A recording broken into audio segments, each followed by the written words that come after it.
Alors bonjour, bienvenue à cette deuxième partie sur les intersections d'objets. Donc, je continue ma vidéo. Au dernier vidéo, je vous avais montré comment faire un hexagone et puis mon cylindre ici. Et puis, j'avais fait toutes sortes d'intersections avec. Donc, je vais continuer, dans le fond, à utiliser les options. Donc, avant de faire ça, je vais juste m'assurer que mes deux formes sont ensemble, comme ceci.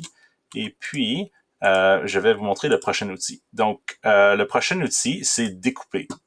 Alors, je pourrais vouloir découper du premier le deuxième objet. Donc, si je fais ça, en fond, je suis capable de séparer mon objet comme ceci, et puis l'autre objet, donc mon premier objet reste intact, et puis mon deuxième objet, finalement, il est découpé avec mon premier objet. Donc ça peut être très utile, par exemple, si je veux faire, je vais montrer l'exemple de faire une table et un support pour la table. Donc,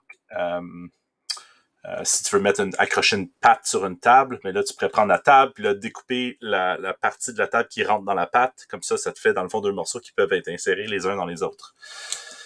Alors ça peut être très utile. Alors ça, c'est pour découper.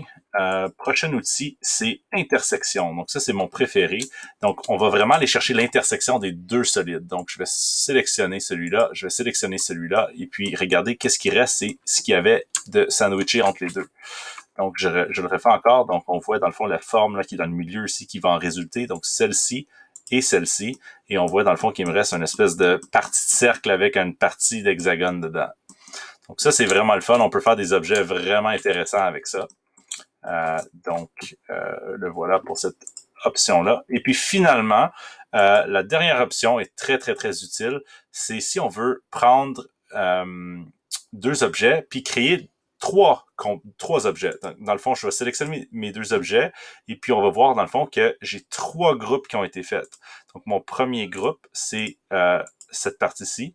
J'ai mon deuxième groupe ici et finalement mon troisième groupe qui est l'intersection des deux faces. Alors, ça, c'est comment on fait pour utiliser cet outil-là. Et puis, c'est tout pour aujourd'hui. Merci, salut.